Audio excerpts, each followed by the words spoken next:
नमस्कार, आप देख रहे हैं इंडिया टीवी। आपके साथ मैं हूं मीनाक्षी जोशी और आज 10 बजे के बुलेटिन में सबसे पहले बात होगी हिमाचल में मचे हाहाकार की। पहाड़ों पर जिस तरीके से आफत की बारिश हो रही है, पहाड़ दरक रहे हैं, इमारतें ध्वस्त हो रही हैं।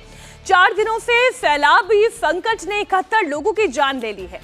सेना की मदद से युद्ध स्तर पर राहत और बचाव का काम जारी है। चिनूक से लेकर MI-17 तक कई हेलीकॉप्टर इस वक्त मिशन रेस्क्यू में लगे हुए हैं। भारी बारिश और लैंडस्लाइड के चलते हिमाचल की रफ्तार पर पूरी तरह से ब्रेक लग गया है। 11 जिले मानसून की चपेट में हैं और अब राजधानी शिमला के पॉश रिहायशी इलाके डेंजर जोन में आ गए हैं।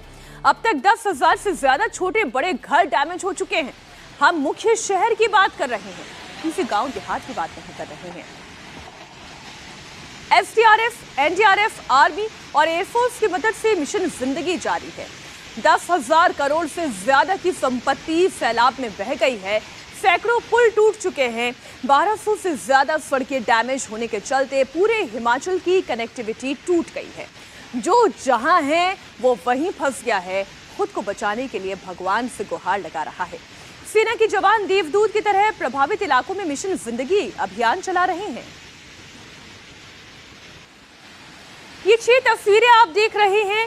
इन तस्वीरों में आप हिमाचल में कैसा हाहाकार मचा है, लोग कितने परेशान हैं, आप इन तस्वीरों से इसका अंदाजा भर लगाएं। हजारों करोड़ का नुकसान हो चुका है। इस वक्त हेलीकॉप्टर से लोगों को बचाया जा रहा है क्योंकि सड़क मार्ग ये कनेक्टिविटी जगह जगह टूट गई है। तस्वीरें इस वक्त आपके सामने हिमाचल के मंडी की है। भारी बारिश और पहाड़ों से आ रहे सैलाब के बवंडर में घर और मकान ताश के पत्तों की तरह ढह रहे हैं। मंडी जिले में सबसे ज्यादा तबाही है। यहाँ ब्यास नदी का पानी डेंजर से ऊपर बह रहा है और पहाड़ों से सैलाब का दरिया घर और मकानों को तोड़ने पर आमादा है।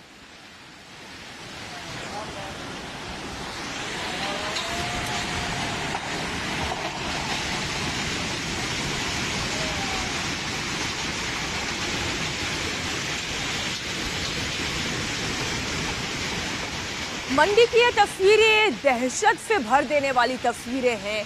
अचानक से पहाड़ कैसे टूटा, अपने साथ कितना सारा मलबा लेकर आया जो इन घरों में रह रहे होंगे।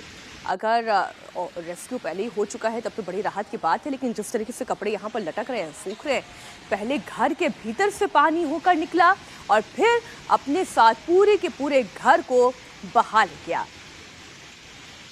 हिमाचल के रिहायशी इलाकों में पानी भर गया है। मंडी में सैलाब की 2 तरफा मार ने जिंदगी की रफ्तार पर ब्रेक लगा दिया है। एक तरफ ब्यास नदी उफान पर है और निचले इलाके डूब गए हैं, तो वहीं दूसरी तरफ लगातार बारिश और पहाड़ों से सैलाब का प्रहार तबाही मचा रहा है। Your attention please. This is Your attention please. मंडी की साल मिल इलाके की भी एक तस्वीर आपके सामने रखते हैं।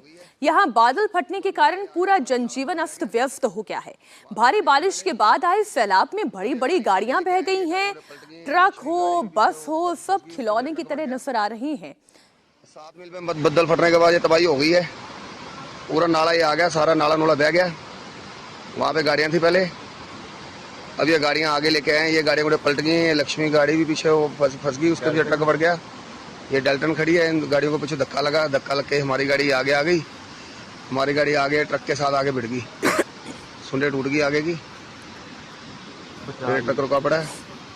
अभी तक तो माता ने बचाव कर। 7 मील में बदल फटने के बाद ये तबाही हो गई है। पूरा नाला ये आ गया, सारा नाला नूला बह गया। वहाँ पे गाड़ियां थी पहले। हिमाचल की मंडी में बादल फटने के कारण भारी तबाही हुई है। सड़कों पर ट्रक, बस समेत भारी भरकम गाड़ियां टूटकर बिखरी हुई नजर आ रही हैं। इंडिया टीवी संवाददाता पुनीत परिंजा की एक एक्सक्लूसिव रिपोर्ट देखिए। इस वक्त मैं मौजूद हूं मंडी के 7 मील इलाके में और यहाँ पर तस्वीर जो है वो सबसे ज्यादा खतरनाक है। तबाही इतनी ज्यादा कि रोंगटे खड़े कर देने वाली। सबसे पहले मैं आपको तस्वीर दिखाता हूँ। ये सामने जो आप बड़े बड़े पत्थर दिख रहे हैं, ये यहाँ पर बादल फटता है और ये बादल जो है सोमवार की सुबह यहाँ पर बादल फटता है और उसके बाद तबाही का मंजर शुरू होता है। कहते हैं यहाँ पर एक ट्रक खड़ा था। सबसे पहले वो ट्रक बहता है और वो सीधा ट्रक जो है वो नीचे खाई में चला जाता है और उसके बाद ये रास्ता पूरी तरह से ये ब्लॉक हो जाता है। ये मंडी मनाली नेशनल हाईवे है। उसके बाद आप ये स्कॉर्पियो की हालत देख सकते हैं। स्कॉर्पियो जो एकदम से मलबे नीचे दबी हुई है। एक एक करके आपको मैं तस्वीरें यहाँ पर दिखाना शुरू करूँ तो ये आप देख सकते हैं ये कैंटर की हालत क्या है, ये पूरी तरह से मलबे के अंदर दब चुका है। उसके साथ ही दूसरी तस्वीर में आपको दिखाऊं, एक नहीं यहाँ पर कम से कम दर्जनों गाड़ियाँ, ये ट्रक की हालत आप देख सकते हैं। पूरी तरह से ट्रक जो है वो खत्म हो चुका है। ये सामान लेकर आ रहा था, इसके अंदर काफ़ी ज़्यादा सामान जो है वो लदा हुआ है, सेब की शायद पेटियाँ हैं या कुछ और भी होगा। ये पूरा सामान से भरा हुआ ट्रक है और हालत देखिए इस वक्त पूरा ये गाद जो है ये पूरा उसमें भर गया है। और उसके साथ ही ये वोल्वो बस जो है इसकी आप हालत देख सकते हैं। ये आप तस्वीर देखिए, एक एक करके आपको यहाँ पर ऐसी कई गाड़ियाँ नजर आएंगी जो मलबे में इस समय दबी पड़ी हैं। ये आप तस्वीर देखिए, स्कॉर्पियो की आपने हालत देखी कितनी खराब हालत है। ये आप वोल्वो बस की हालत देख रहे हैं, ये पूरी तरह से पिचक चुकी है। उसके साथ ही अगर मैं आपको आगे तस्वीर दिखाऊं तो ये बोलेरो गाड़ी है, ये बोलेरो गाड़ी की इस समय हालत देखिए आप कितनी खराब हो चुकी है यहाँ पे। उसके साथ एक और बस नजर आएगी। तकरीबन यहाँ पर अमूमन इसी तरह के हालात जो हैं वो यहाँ पर बने हुए हैं। तो हर तरफ यहाँ पर तबाही का मंजर जो है वो नजर आ रहा है। इसके आगे मैं आपको लेकर चलता हूँ तो आगे और भी ज्यादा खतरनाक तस्वीर जो है वो दिखाई देगी। आपको मैं लेकर दिखाऊं यहाँ पर तो ये आप देखेंगे कि यहाँ पर काफी ज्यादा बुरे हालात जो हैं। यकीन मानिए जो मनाली का आलू ग्राउंड एरिया था उसकी तस्वीर जो है इस समय यहाँ पर जहन में ताजा हो गई इस मंजर को देखकर। ये देख सकते हैं आप, ये देखिए आप, ये ट्रक की हालत देखिए। आप यकीन नहीं करेंगे कि ये ट्रक जो है किस कदर यहाँ पर इस समय किस कंडीशन में यहाँ पर खड़े हुए हैं। ये ट्रक की आप हालत देख रहे हैं। और उसके बाद अगर मैं आपको आगे लेके चलता हूँ तो ये देखिए आप, कंटेनर जो है ये पूरी तरह से खत्म हो चुके हैं। ये देख सकते हैं आप, वोल्वो बस ये पूरी तरह से यहाँ पे इसमें जो बादल फटा उसके बाद ये पूरी गाद में समाई हुई है। ट्रक की आप हालत देखिए, चैसी जो है वो बिल्कुल पिचक गई है। उसके साथ जो है वो पूरा का पूरा डंपर जो है वो खड़ा हुआ है। ये सारा जो नज़ारा है इस समय जो आप तस्वीर देख रहे हैं ये 7 मील की ये तस्वीर है जहाँ पर पूरे इस समय हालत जो है वो काफी खराब है। हम सोए हुए थे, बिस्तर में थे सोए हुए। इवन आप मेरी टांग भी देख सकते हैं। हम बड़ी भारी मुश्किल से मतलब भागे, मतलब वहाँ पे अपने घर से। आपकी जो टांग में जो चोट? नहीं, ये मेरी टांग तो पहले से मतलब कि अलग हुई है, आर्टिफिशियल लेग्स है। बट उस टाइम मतलब कि चलना, मतलब सोकर उठ के, it was the worst morning ever. मतलब बहुत ही ज्यादा भयानक था। मतलब पानी एकदम से आया। हमारा घर नीचे है, इन दुकानों के नीचे है। इवन हमारे घर तक पानी चला गया। ब्यास नदी थी उसकी वजह से ये हुआ, लेकिन यहाँ पर बादल फटा जिसके चलते ये पूरा आप तस्वीर देख रहे हैं। ये यहाँ पर काफी भयानक स्थिति जो है यहाँ पर बनी हुई है। ये आप देखिए, ये तस्वीर जो है ये बड़े बड़े पत्थर, रोड तो बिल्कुल गायब हो चुकी है। ये आप तस्वीर देख सकते हैं, ये कभी नेशनल हाईवे था जिसपे आप बड़े बड़े पत्थर गिरे हुए हैं। नीचे आपको सड़क नजर आएगी, लेकिन आगे बिल्कुल खत्म हो चुका है। ये आप तस्वीर देखिए, काफी खतरनाक तस्वीर जो है, कितने बड़े बड़े पत्थर हैं। ये रोड नजर आ रही है लेकिन जो है आगे रास्ता बिल्कुल खत्म है। और तमाम जो यहाँ पर बसें थे या ट्रक थे वो इस समय यहाँ पर जो है वो चट्टानों या गाद में जो है वो समा गए हैं। अब आपको चंबा की तस्वीर दिखाते हैं। चंबा में अचानक तेज सैलाब के बीच एक युवक की जान फंस गई। चीख पुकार मची तो लोगों ने फटाफट रेस्क्यू अभियान चलाया। पहले आप तस्वीरें देखिए।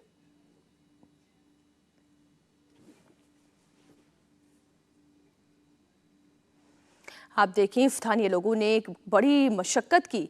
रस्सियों के सहारे युवक को बचाने का मिशन शुरू किया गया और किसी तरह से इस युवक की जान बचाई भी गई। ये बहाव इतना तेज था कि जब रेस्क्यू किया जा रहा था उस वक्त युवक सैलाब में बहने लगा, लेकिन गनीमत ये रही कि किसी तरह उसे बचा लिया गया। आप देखिए, एक गहरे गुलाबी रंग की शर्ट में ये युवक दिखाई दे रहा है। वो लगातार पानी में बहता हुआ आगे जा रहा था, लेकिन जब लोगों ने उसे देखा तो वहां पर जो रस्सी बंधी हुई थी फटाफट उसे खींचा गया और फिर इस युवक ने भी होशियारी दिखाई, अपने आप इस रस्सी को पकड़ा और ये पकड़ छूटने नहीं दी। किसी तरह लोगों ने इसे यहाँ से बचा कर निकाला। हिमाचल प्रदेश के 11 जिले सैलाबी अटैक से बुरी तरह प्रभावित हो गए हैं। कुल्लू मनाली नेशनल हाईवे पर हालात बद से बदतर हो रहे हैं। जहां कुछ दिनों पहले तक सैलानियों का तांता लगा हुआ था, वहां अब केवल पत्थरों और चट्टानों का अंबार नजर आ रहा है। कुल्लू मनाली नेशनल हाईवे से इंडिया टीवी संवाददाता पुनीत परिंजा की एक और रिपोर्ट देखिए। ये नेशनल हाईवे जो मनाली और मंडी का नेशनल हाईवे है, चंडीगढ़ से आता है, ये उसकी तस्वीर है। 500 मीटर आगे बढ़े, जहां पहले पहाड़ चट्टान जो थी वो गिरी हुई थी, और उसके बाद देखिए ये नजारा एक और नजर आएगा आपको। ये तस्वीर है, चारों तरफ पत्थर से बड़ी बड़ी चट्टानें जो है यहाँ पर गिरी हुई हैं। लगातार लैंडस्लाइडिंग यहाँ पर हो रही है, जिसके चलते कि पूरा का पूरा जो रोड है वो ऐसे ही बंद पड़ा हुआ है। और करीबन इससे पहले मलबा हमें देखा, और अब ये बड़ी बड़ी चट्टानें जो थी वो यहाँ पर गिरी हुई हैं। पीछे भी हमने आपको बड़ी बड़ी चट्टानें दिखाई। तो ये तकरीबन मनाली तक सारा का सारा जो ये नेशनल हाईवे है कमोबेश इसी तरह से बंद है। ये पूरा का पूरा हाईवे जो है इस समय पहाड़ी में ही समा गया है। ये आप देख सकते हैं, यहाँ पे आपको कारतोल जो सड़क है, यहाँ पे पक्की सड़क नजर आ रही है। यहाँ पे ये आप तस्वीरें देखिए, ये पक्की सड़क जो है वो नजर आएगी। लेकिन जैसे ही हम आगे बढ़ेंगे, पूरा का पूरा पहाड़ जो है वो सड़क पर आ चुका है।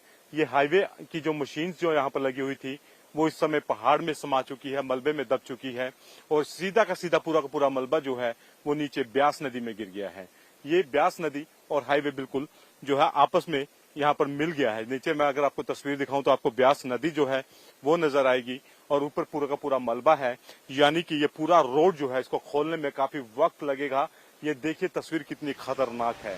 ऊपर बड़ी बड़ी चट्टानें जो हैं वो पूरा का पूरा पहाड़ जो है वो दरक कर इस हाईवे के ऊपर आ गिरा है। ये तस्वीर है इस वक्त कुल्लू मनाली नेशनल हाईवे की। जो हमारे दर्शक इंडिया टीवी को देख रहे हैं, ये देख सकते हैं कि किस तरह की तस्वीरें जो लगातार यहाँ पर अनाउंसमेंट पुलिसकर्मी कर रहे थे कि आगे रास्ता बंद है, इसको खुलने में वक्त लगेगा। तो जाहिर तौर पर इंडिया टीवी आपको ये तस्वीर दिखा रहा है, जहाँ पर पूरा का पूरा पहाड़ ही सड़क पर आ गिरा है, जिसके चलते इस रास्ते को खोलने में काफी वक्त लगेगा। और जो लोग मनाली जाना चाहते हैं उनसे अभी यही गुजारिश है कि अपने घर में रहें, संभल कर रहें, क्योंकि ये रास्ता बेहद खतरनाक है। यहाँ पर लगातार लैंडस्लाइडिंग हो रही है और ये तस्वीर आपके सामने है। और ऐसी लगातार बदलती हुई परिस्थितियों में इंडिया टीवी संवाददाता पुनीत परिंजा अलग अलग इलाकों तक पहुंच रहे हैं और हिमाचल के हालात पूरे देश तक पहुंचा रहे हैं। कांगड़ा में लैंडस्लाइड के बाद घरों में फंसे हुए लोगों को एयरफोर्स एयरलिफ्ट करके रेस्क्यू कर रही है। वीडियो में आप देखें किस तरीके से इंडियन एयरफोर्स के जवान एक एक शख्स की जान बचाने के लिए तत्पर हैं। ये तस्वीर आप देखें, इस महिला को इस हेलीकॉप्टर के सहारे बचाया जा रहा है। कांगड़ा जिले से आई हुई ये तस्वीरें हैं, ये शहरों की तस्वीरें आप देख रहे हैं। सेना की मदद से हेलीकॉप्टर के जरिए रेस्क्यू ऑपरेशन चल रहा है। शिमला में फंसे हुए लोगों को एयरफोर्स ने रस्सियों के सहारे निकाला। शिमला में हालात तेजी से बिगड़ रहे हैं और यही वजह है कि अब शिमला के पौष इलाकों को भी खाली कराया गया है। हिमलैंड, समर हिल समेत कई इलाके रेड जोन में तब्दील हो गए हैं। कभी किसी ने यह अंदाजा भी नहीं लगाया होगा इन पॉश इलाकों में रहने वाले लोगों को भी यहां से अपनी जान बचाकर शरण लेनी होगी। लेकिन आज हिमाचल की तस्वीर ऐसी ही है। शिमला के ऐसे ही पॉश इलाकों से आई हुई तस्वीरें दिल को दहलाने वाली हैं। कई हाई प्रोफाइल इलाके ऐसे हैं जिन्हें खाली कराया गया है। कई फ्लैट ऐसे हैं जिनकी कीमतें करोड़ों में हैं। सबसे पॉश इलाकों में से है ये इलाका, लेकिन अब ये डेंजर जोन में है। इंडिया टीवी संवाददाता पीयूष मिश्रा की एक ग्राउंड रिपोर्ट देखिए। हिमाचल प्रदेश में लगातार हो रही लैंडस्लाइड की वजह से कई जगह तबाही का मंजर देखा जा सकता है। इस वक्त हम शिमला के हिमलैंड इलाके में मौजूद हैं, जो सबसे पॉश इलाकों में आता है। तस्वीरों में आप देख सकते हैं कि किस तरह से यहाँ पर भी लैंडस्लाइड हुआ है। ये इस पॉश इलाके का सबसे महंगा रेजिडेंशियल कॉम्प्लेक्स है, जिसमें 6 फ्लैट्स हैं। अगर लोगों की माने तो लगभग 1 से 1.5 करोड़ में ये फ्लैट्स बिके थे, लेकिन अब ये डेंजर जोन घोषित कर दिया गया है। आप देख सकते हैं कि किस तरह से यहाँ पर लैंडस्लाइड हुआ है। लैंडस्लाइड की वजह से इस पूरे इलाके को खाली करा लिया गया है। इन 6 फ्लैट्स में जो लोग रहते हैं उनको कहा गया है कि वो एक सेफर जोन में चले जाएं। यहाँ तक कि आसपास के इलाकों में जो लोग रहते हैं उनको आसपास के जो सरकार द्वारा राहत शिविर है वहां पर शिफ्ट कर दिया गया है। अगर हम इन फ्लैट्स की बात करें तो गिना जा सकता है 1st floor, 2nd floor, 3rd floor, 5th floor, 6th floor, यानी 6 फ्लोर का ये महंगा रेजिडेंशियल कॉम्प्लेक्स है। और कुछ दिनों पहले ही इसको लोगों ने खरीदा था, लेकिन अब लैंडस्लाइड की चपेट में ये इलाका भी आ गया है। तस्वीरों में आप देखिए कि किस तरह से मलबा जो है नीचे पड़ा हुआ है। पेड़ के टुकड़े जो टूट कर ऊपर से आ गए थे वो अब नीचे पड़े हुए हैं। सबसे बड़ी बात यहाँ पर ये देखी जा सकती है कि जो पेड़ है, सबसे पुराना पेड़ एक इसी बिल्डिंग के साथ में लगा हुआ है, अगर वो गिरता है तो उसके बाद ये बिल्डिंग कभी भी नीचे आ सकती है। 2 दिन पहले हुई लैंडस्लाइड में ये बिल्डिंग भी लैंडस्लाइड की चपेट में आ गई और उसके साथ जो नीचे बेस था वो पूरा बहकर नीचे आ गया। प्रशासन ने फिलहाल अभी यहाँ से मिट्टी, यहाँ से मलबा है उसको नहीं हटाया है, क्योंकि प्रशासन का मानना है कि जैसे ही ये मलबा यहाँ से हटता है तो उसके बाद जो बेस है इस रेजिडेंशियल कॉम्प्लेक्स का वो काफ़ी कमज़ोर हो जाएगा और उसके बाद हो सकता है कि ये बिल्डिंग भी नीचे आ जाए। तो सभी मानकों का जो है वो ख्याल रखा अभी जा रहा है, लेकिन ये जो 6 मंजिला इमारत बनी है ये सभी मानकों के विरुद्ध जाकर बनी है, क्योंकि ये अलाउड नहीं है कि इस तरह से रेजिडेंशियल कॉम्प्लेक्स शिमला में खास करके पहाड़ों पर इतनी ऊंची बिल्डिंग बनाई जाए। अब देखना ये होगा कि प्रशासन किस तरह के कदम यहाँ पर उठाता है, लेकिन ये तस्वीर कहीं ना कहीं दिखाती है कि किस तरह से सभी मानकों का उल्लंघन कर ये 6 मंजिला रेजिडेंशियल कॉम्प्लेक्स जो सबसे पॉश इलाके में शिमला के में बना हुआ है। शिमला में शिव मंदिर हादसे में रेस्क्यू जारी है। अब तक 14 डेड बॉडीज बरामद की गई हैं। 7 लोग अभी भी लापता हैं। पिछले 4 दिनों से रेस्क्यू ऑपरेशन जारी है। सेना, एनडीआरएफ, एसडीआरएफ की मदद से राहत और बचाव का काम चलाया जा रहा है, लेकिन ये काम बहुत चुनौतीपूर्ण है। शिमला के शिव मंदिर हादसे के इकलौते सर्वाइवर राम सिंह तक इंडिया टीवी की टीम पहुंची, जो उस वक्त मंदिर में ही मौजूद थे और हादसे का शिकार भी हुए, लेकिन भगवान ने उन्हें बाल बाल बचा लिया। सुनिए उन्हीं की जुबानी हादसे की पूरी दास्तां। शिमला में हुई लैंडस्लाइड की चपेट में आए शिव मंदिर में अकेले सर्वाइवर हैं। इनसे बात करते हैं, समझते हैं कि क्या हुआ था जिस दिन लैंडस्लाइड हुई, जिस दिन बादल फटा और पूरा शिव मंदिर ढह गया। राम सिंह जी, मैं आपसे जानना चाहता हूँ क्या हुआ था उस दिन, आप कहाँ पर थे जब बादल फटा नीचे आया? वो मैं कमरे में था जी, ऊपर पंडित जी वाले कमरे में था, सोया हुआ था मैं। कितने बजे की बात होगी? 7 बजे की बात है। बस जब सोया हुआ था बस पैर गिरी छत में, वो सारा बैठ गया, मैं दब गया मैं। फिर क्या क्या देखा ये? क्या देखना जी, पैर गिरते देखा। पानी भी काफी मात्रा में आया? हाँ जी बहुत आया। पेड़ कहाँ पे गिरा? मंदिर के ऊपर? नहीं जी, वो जिसमें हम रहते थे उसमें गिरा जी पेड़। अच्छा, हाँ फिर जी। आप कैसे बचे? बचा बस, जब छत बैठ गई वो पेड़ साइड में लगा, मकान के साइड में। हाँ जी, हाँ सारा दबाव। हाँ जी, पूरा बारिश सिर्फ इतना था दबने को। चोट आपको कहाँ कहाँ पे? ये यहाँ सर, ये पूरा ये सर यहाँ। इंडिया टीवी हर वक्त हर जगह डाउनलोड करने के लिए सर्च करें India TV news Google play store या ऐप स्टोर पर।